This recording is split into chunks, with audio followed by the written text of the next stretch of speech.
Hello and welcome to the Grand Line Review, your source for everything One Piece. Today we have a manga review of chapter 907, The Empty Throne.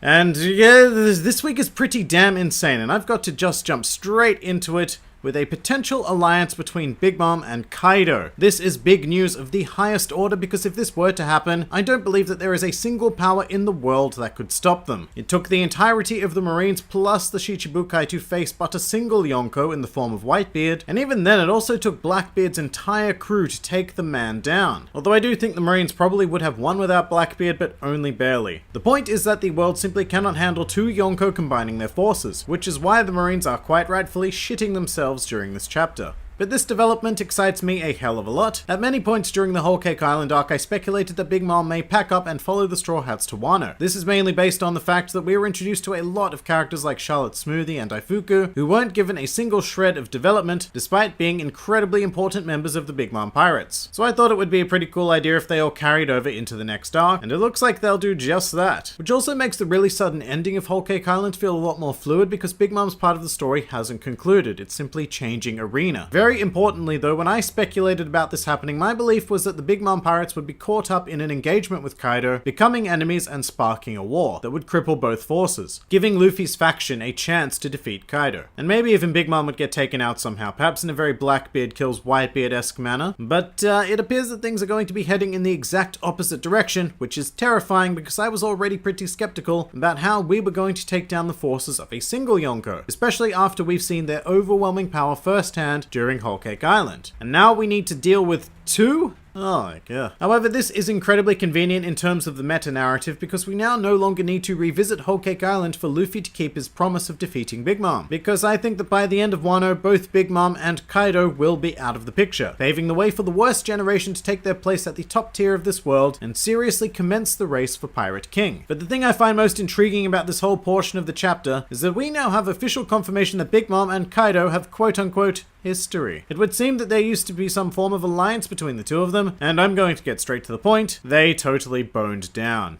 Yeah, enjoy that image. Now, a long time ago, at the end of last year in fact, I posted a video that was more or less meant to be a joke titled The Son of Kaido. In this video, I compared the appearance of Charlotte Oven to that of Kaido, and noted that they are actually strikingly similar. So I proposed the hypothesis that Oven was the son of Kaido. Now, this was all speculation based on a single panel of manga, really, and it also didn't take into account the fact that Oven, Daifuku, and Katakuri were triplets, the latter two sharing very little to no aesthetic resemblance to Kaido whatsoever. But with this chapter, I'm going to resurrect the idea that Kaido and Big Mom had children, and they just so happen to be three of her most monstrous creations. I think it makes a degree of sense because of Big Mom's desire to have every type of creature united within her family, and Kaido certainly is a unique kind of creature, whatever the hell he may be. But other than that, my mind is racing with exactly how many other parties are going to need to show up for what promises to be a bigger event than Marineford. I mean, we'll definitely need the Grand Fleet. I can't see Luffy not calling them in for this. We've also got the entirety of the Ninja Pirate Mink Samurai Alliance, which is pretty much the entire Mink tribe, the Heart Pirates, and the Wano dudes. And just a note on Wano, there's an intriguing thing brought up this chapter about how the forces of Wano are completely unknown. I imagine that they'll have some pretty powerful samurai that will fight on the side of Luffy to overthrow Kaido though. Then there's also Mako, who from a narrative standpoint is practically guaranteed to show up, and who knows, he may even be able to reunite the remnants of the Whitebeard Pirates and rally them to Luffy's cause. That would be interesting because that goes a long way towards cancelling out the power of one Yonko. Although it should be noted that with the involvement of Mako probably also comes Edward Weevil, and he is highly unlikely to be on anybody's side except his own, so he might just cause general chaos for all. But that's still just not enough, is it? But luckily we've also got some members of the worst generation who are almost guaranteed to be taking part in the Wano arc. Law we've already mentioned as part of the Heart Pirates, but Eustace Kid is currently being held prisoner by Kaido, then there's Killer who will presumably want to rectify that, and Hawkins also has a stake in Kid's well-being. Then there's Scratchman Apu and X-Drake, who look as if they've joined Kaido, but just like Capone, they could easily turn tail. And who haven't we covered? Urouge. Urouge was kind of present when Kaido defeated Kid, so he may very well get involved somehow, especially if Big Mom is present because he may want to take another crack at her forces. And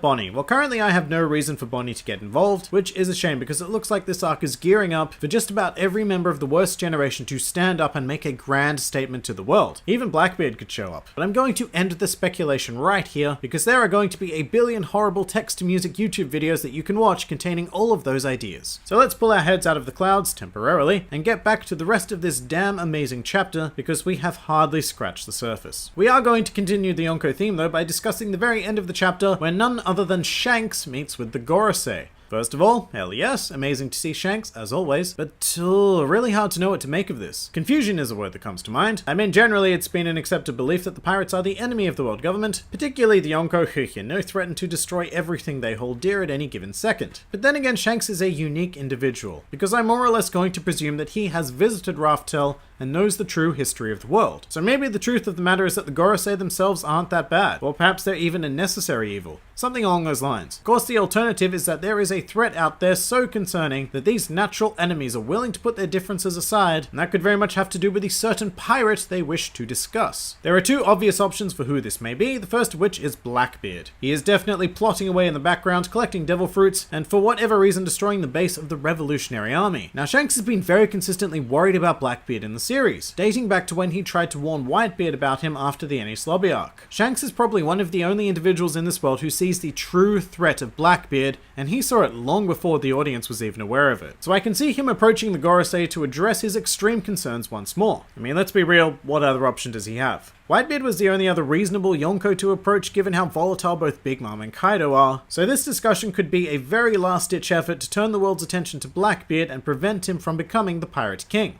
Then again, the other candidate is Luffy. I'm not so sure why Shanks would come all the way to Marijois to discuss Luffy, but the Gorosei are holding newspapers, which could be a hint that they are referencing the news about Luffy's bounty. The reasons why Shanks could be seeking an audience in regards to Luffy are speculative at best. There's a lot of stuff that's been thrown out there about Shanks. For example, the theory that he is a celestial dragon, or was a celestial dragon, or that he is the caretaker of the will of D, or even the weird theory that Shanks is the ultimate mastermind of the entire series. So I'm going to put the Luffy being that certain pirate idea on hold this week because we really have less than nothing to go off. With all of that said, there is one other person that this certain pirate could be, and it's not going to be anywhere near as exciting as Luffy or Blackbeard, but his name is Edward Weevil. I get that Weevil was a highly underwhelming character during his introduction, but he has some serious power behind him. And if he is in any way comparable to his alleged father Whitebeard, aka the strongest man in the world, then that is cause for slight concern. But moving on from that, I said last week that the reappearance of St. Charlos was setting himself up for another Luffy-style punch, and hey, I was kind of right. A very unexpected character, St. Moscard, pops up and socks him in the face with the club, which is a very primitive and unrefined weapon for a world noble, I would think. Regardless, it is incredibly satisfying to see, especially because the panel almost mimics exactly the one where Luffy punched Charlos during Sabaody. But I probably shouldn't say unexpected character in regards to Moscard though. I mean, Marijois is his home. I guess forgotten character is more accurate. But I love this because it reminded me that we never got to see any of Otohime's travels with Moscard during the Fishman Island flashback. So I am really hoping that we get some sort of resolution and explanation there. And I really hate to say this because Moscard was such a prick,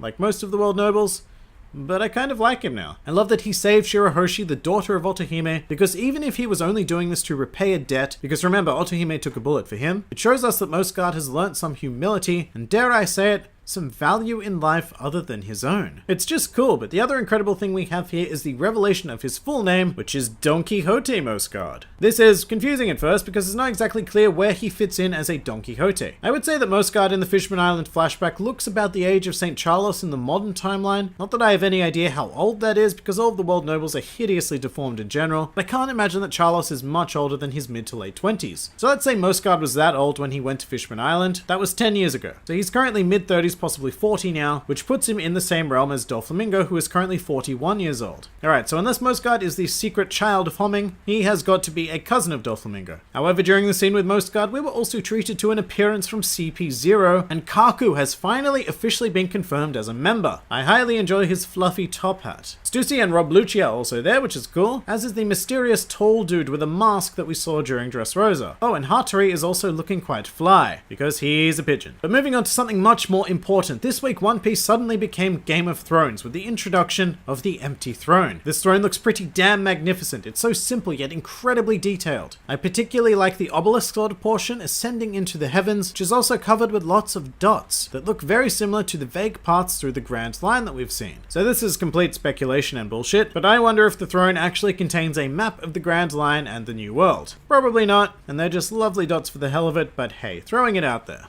I really like the concept of the empty throne surrounded by weapons representing the 20 nations that forged the world government. And of course, it is a sign of peace that nobody is sitting in the throne, but come on. I don't think that Oda is going to introduce a throne just to have it remain empty. If you're at all familiar with the world of theatre or literature, you may know of a dramatic principle known as Chekhov's gun. This is the idea that every element in a story must be necessary and to not make false promises to the audience. So for example, if in the first act of the show you have a hung pistol on the wall, then at some stage during the show that pistol should be fired. Otherwise, don't put it there because you're making a false promise to the audience. Obviously, there's a lot of argument to be had over that particular idea, and people can even use false promises to subvert expectations, but in this case I can't see Oda introducing a chair this profoundly important just for somebody not to sit in it. And right now, the most glorious picture I have in my head is Dragon sitting on that throne. But my god, we still aren't done with this chapter because it was packed with cameos. In addition to the characters from the previous chapter, we have marines such as Kizaru, Hina, Django Fullbody, Momonga, and Doberman present amongst others. However, the two most important cameos in my eyes are incredibly obscure,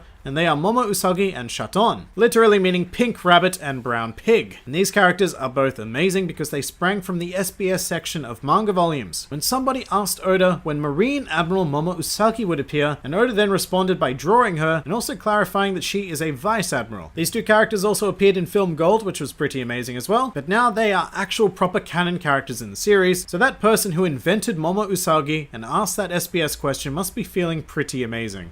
And that pretty much does it for the overwhelming chapter that is 907. If you enjoyed this video, then feel free to like, favorite, or subscribe, and please do comment with your thoughts on the chapter. Also, if you're in any way inclined, feel free to follow me on the old Twitter, as well as join the Grand Line Review Discord server. Links to both of which are in the description below. This has been the Grand Line Review, and I'll see you next time.